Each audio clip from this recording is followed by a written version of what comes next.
আমি হুজুরের কাছে জানতে চাই এটাই যে আমরা কি হক্কানি ফিরদেরকে ফলো করতে পারি, আর যদি আমরা হক্কানি ফিরদিকে ফলো করি আর এক্ষেত্রে যদি আমরা যদি ভালো কোনো কিছু তাদের কাছ থেকে নসিহত পাই, যেমন ওজিফা না হলো ভালো কোনো কিছু কথা ভালো বা ধরেন যে হালাল হারাম এভরিথিং এই ধরনের কোনো কিছু যদি আমরা ওনার কাছ থেকে পাই, তাহলে কি আমরা এই হক্কানি আলেম ফিরের কাছে যেতে পারি?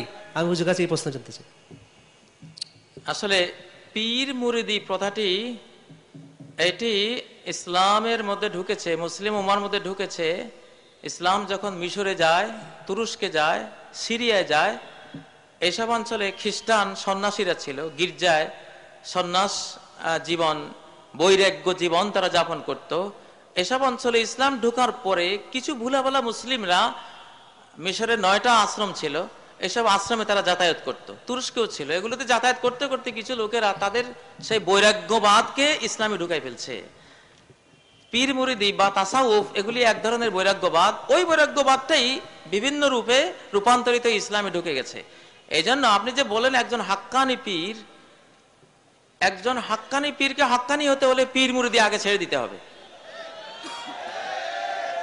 পীর মুরিদি, কারণ পীর মুরিদি এটার প্রথম কথাই হবে আপনাকে বাইয়ত করানো হবে নকশবন্দি তরিকা, চিস্তিয়া তরিকা, হারুনিয়া তরিকা, মুজাদ্দিদিয়া তরিকা, সাজেলিয়া তরিকা, কত তরিকা।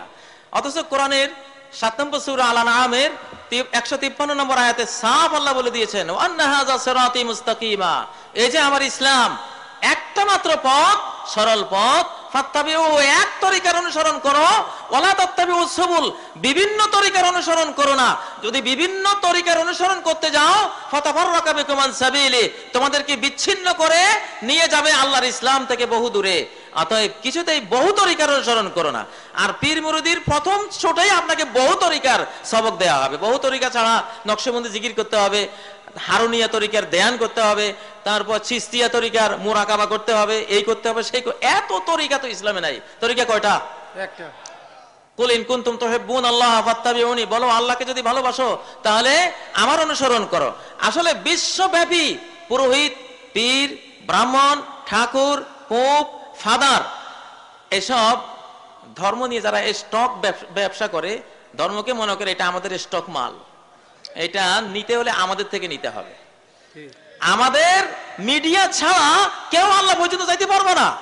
নাউজুবিল্লাহ মিন জালিক। ইসলামের সবচেয়ে বড় সৌন্দর্য হলো যে ইসলাম বলছে আল্লাহ পর্যন্ত পৌঁছতে তোমার কোনো ভায়া মিডিয়ার দরকার নাই, সরাসরি পৌঁছবে, সরাসরি সেজদা করবে আল্লাহকে, সরাসরি রুকু করবে আল্লাহকে, সরাসরি হাত বেঁধে হাত জোড় করে আল্লাহর সামনে দাঁড়িয়ে যাবে, সরাসরি প্রেয়ার জানাবে, প্রার্থনা জানাবে কার কাছে?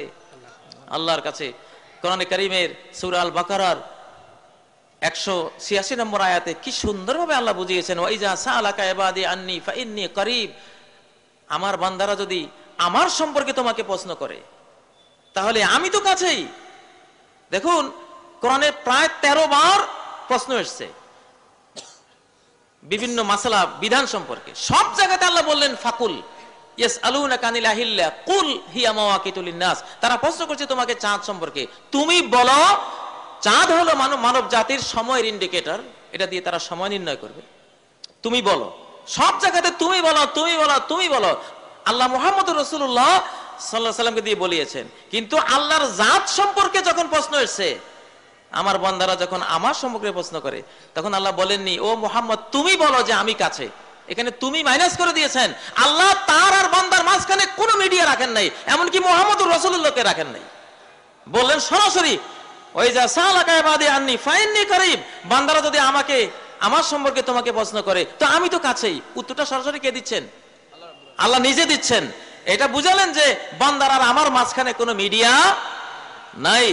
এই জন্য ডক্টর ইকবাল বলেছেন, সৃষ্টি ও তার স্রষ্টার মাঝে কেন আড়াল, মধ্যবর্তী মোল্লাকে আজ হাঁকিয়ে দাও।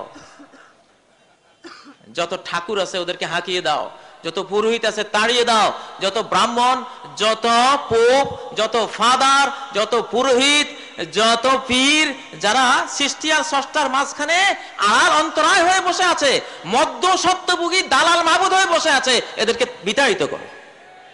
এদেরকে বিতাড়িত না করলে মানুষ আল্লাহকে পাবে না। আল্লাহর বান্দার মাঝখানে কোনো ওয়াসিতা নাই।